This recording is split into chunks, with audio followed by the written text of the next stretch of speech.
누가 저를 따라다니는 것 같아요. 뭐 이런 식으로 표현하실 필요도 없습니다. 그냥 스토킹이라고 명확히 언급하시는 것이 중요합니다. 즉,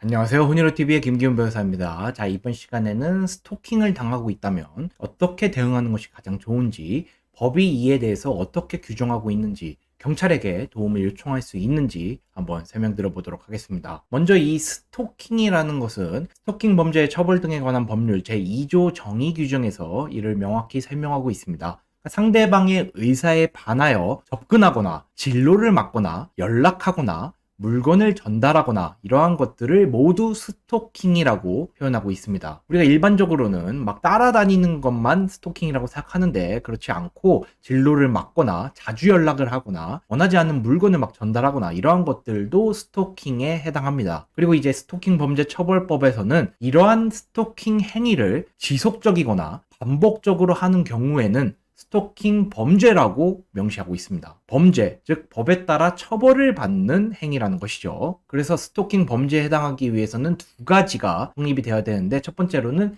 상대방의 의사에 반하는 행동이 있어야 합니다. 아까 언급드린 접근, 진로 막기, 연락, 물건 전달 등을 상대방의 의사에 반해서 했어야만 하는 것입니다. 그래서 우리가 가해자에게 더 이상 연락하지 마세요 또는 그만 따라다니세요, 그만 물건 보내세요, 그만 저의 앞을 막으세요, 이런 식으로 명확히 의사를 표현했다면 내 의사에 반하는 것이죠. 그럼에도 불구하고 또다시 그러한 스토킹 행위를 했다면 그것은 상대방의 의사에 반해서 한 행동이기 때문에 스토킹 범죄가 될 수 있는 것입니다. 그래서 여기서 궁금한 점은 연락을 아예 무시하거나 내가 차단하거나 아예 회피했다면 상대방의 의사에 반한 것이 아니지 않느냐 이렇게 생각할 수 있는데, 내가 설령 연락을 무시, 차단, 회피했다고 하더라도 인정이 가능합니다. 즉 사회 통념상 의사에 반한다고만 인정된다면 설령 내가 아예 무시, 차단, 회피했다고 하더라도 상대방의 의사에 반한 것이다 라고 인정될 수가 있습니다. 그리고 애당초에 연락을 차단, 회피했다면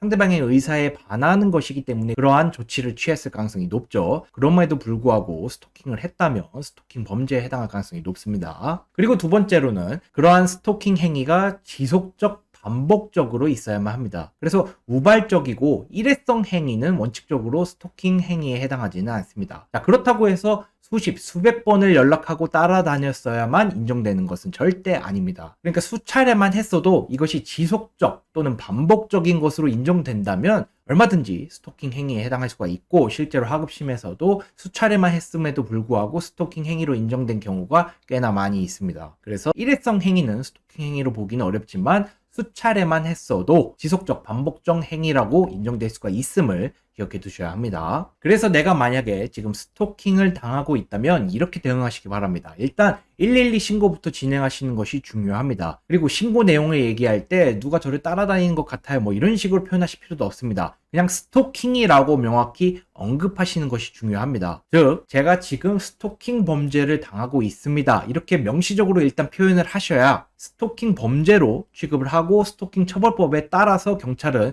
이에 대해 조치할 의무가 있기 때문에 이러한 조치를 끌어내기 위해서는 스토킹을 명확히 설명하시는 것이 중요합니다. 그렇지 않으면 일반 협박죄나 주거침입죄 이런 쪽으로만 접근할 가능성이 높기 때문에 꼭 스토킹이라고 명확히 언급해 두시기 바랍니다. 그래서 우리가 이렇게 신고를 하면 경찰은 가해자에게 스토킹 행위 자체를 제지하고 더 이상 하지 말 것을 통보하는 중단 통보를 하고, 만약에 또다시 이러한 일이 있으면 처벌받을 수 있음을 서면으로 경고하고 이러한 조치를 취하게 됩니다. 그리고 이제 경찰의 판단에 따라서 스토킹 행위가 재차 지속되거나 반복될 우려가 있거나 예방 목적을 위해서 긴급하게 필요하다면 그 가해자에 대해서 피해자에 대한 100m 이내 접근 금지, 통신 접근 금지 등 긴급 응급 조치를 취할 수가 있습니다. 그리고 이제 만약에 재발할 염려가 있다고 판단된다면 검사는 여러 가지 잠정 조치도 가능합니다. 그래서 이러한 조치는 모두 스토킹 처벌법에 명시하고 있는 부분이기 때문에 이러한 조치가 취해질 가능성이 높습니다. 그래서 경찰의 그러한 조치에도 불구하고 만약에 가해자로부터 또다시 스토킹 행위가 있었다면 우리가 어떻게 해야 되느냐? 일단 그러한 스토킹 행위가 다시 일어났다면 즉시 담당 경찰관에게 이를 연락하고 증거도 함께 전달하실 필요가 있습니다. 이러한 경우 이제 해당 경찰관이 즉시 수사로 전환해서 이를 진행하거나 적절한 조치를 취할 가능성이 높지만 별도 수사를 진행하지 않을 가능성도 있습니다. 자, 그러한 경우에는